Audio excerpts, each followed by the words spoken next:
नमस्कार, आप सभी का ईवी क्लासेस में स्वागत है। आज हम पढ़ेंगे वसा और खनिज के बारे में। वसा वसा वसीय अम्ल तथा ग्लिसरॉल से मिलकर बने होते हैं। ये कार्बन, हाइड्रोजन तथा ऑक्सीजन से मिलकर बने होते हैं, लेकिन कार्बोहाइड्रेट्स की तुलना में इनमें ऑक्सीजन की मात्रा कम होती है। ये शरीर को ऊर्जा प्रदान करने वाले मुख्य खाद्य पदार्थ होते हैं।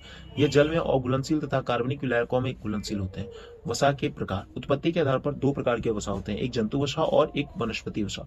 जंतु वसा के कुछ उदाहरण हैं, जैसे कि पनीर, मक्खन, दूध, मांस, मछली, अंडे। वनस्पति वसा के उदाहरण हैं सरसों, सूर्यमुखी, नारियल, बादाम और मूंगफली। वसई अम्ल दो प्रकार के होते हैं, संतृप्त और असंतृप्त। संतृप्त को हमें कम मात्रा में उपयोग करना चाहिए। लगभग सभी जंतु वसा में संतृप्त वसीय अम्ल होता है। कमरे के तापमान पर यह ठोस अवस्था में पाई जाती है, जबकि असंतृप्त वसा हम अधिक मात्रा में उपयोग कर सकते हैं। सामान्यतः वनस्पति वसा से यह प्राप्त होता है। यह सामान्यतः ठोस अवस्था में नहीं पाई जाती। हमारे आहार में संतृप्त वसा कम मात्रा में होना चाहिए। अब हम पढ़ेंगे खनिज के बारे में। खनिज धातु, अधातु तथा उनके लवणों को खनिज कहते हैं। यह ऊतकों के निर्माण के लिए कच्चे पदार्थ होते हैं। साथ ही साथ में एंजाइम्स तथा विटामिन के घटक होते हैं। यह अकार्बनिक पदार्थ होते हैं जो उपापचय प्रक्रियाओं को नियंत्रित करते हैं। इसके कुछ उदाहरण हैं sodium, potassium, calcium, iron, phosphorus, cobalt, magnesium और क्लोरीन।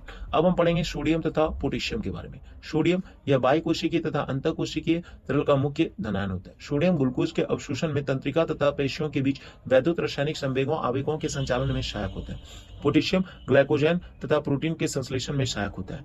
सोडियम के कुछ उदाहरण है नमक, दूध, हरी सब्जियां। अब हम पढ़ेंगे क्लोरीन के बारे में। यह बाह्यकोशिकीय तरल का मुख्य ऋणायन होता है। यह HCl के संश्लेषण में मदद करता है तथा शरीर में अम्ल क्षार का संतुलन बनाकर रखता है। इसकी कमी से मांसपेशियों में ऐंठन आती है तथा भूख कम लगती है। इसके स्रोत है नमक, दूध, मांस, समुद्री भोजन। अब हम पढ़ेंगे मैग्नीशियम के बारे में। यह एंजाइमों को सक्रिय बनाता है। यह हड्डियों तथा दांतों के घटक होते हैं। इसकी कमी से उपापचय प्रक्रिया प्रभावित होते हैं। इसके उदाहरण है अनाज, सब्जियां, दूध, मांस। अब हम पढ़ेंगे सल्फर के बारे में। यह प्रोटीन, एंजाइम्स तथा सह का घटक होता है। इसकी कमी प्रोटीन उपापचय की प्रक्रिया को प्रभावित करता है। इसके स्रोत हैं दुग्ध उत्पाद, मांस, सब्जियां। अब हम पढ़ेंगे कोबाल्ट के बारे में। यह विटामिन B12 का घटक होता है। यह आरबीसी के निर्माण में सहायक होता है। इसकी कमी से एनीमिया जैसे रोग होते हैं। इसके स्रोत हैं दूध, पनीर, मांस, खमीर इत्यादि।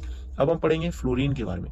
यह इनेमल तथा दंत चरण को नियमित करता है। इसकी मात्रा अधिक होने से क्लोरिसिस नामक रोग होता है, जो दांतों तथा हड्डियों के लिए हानिकारक होता है। इसका स्रोत है दूध, पेयजल, समुद्री भोजन। अब हम पढ़ेंगे कैल्शियम के बारे में। यह दांतों तथा हड्डियों को दीर्घ घटक होता है। यह रुधिर स्कंदन, पेशीय संकुचन तथा हृदय कार्यक्रम में सहायक होता है। इसकी आवश्यक बच्चों तथा गर्भवती महिलाओं में अधिक होती है। इसकी कमी से रिकेट्स नामक रोग होता है। स्रोत है दूध, मांस, चना, हरी सब्जियां। धन्यवाद। जय हिंद।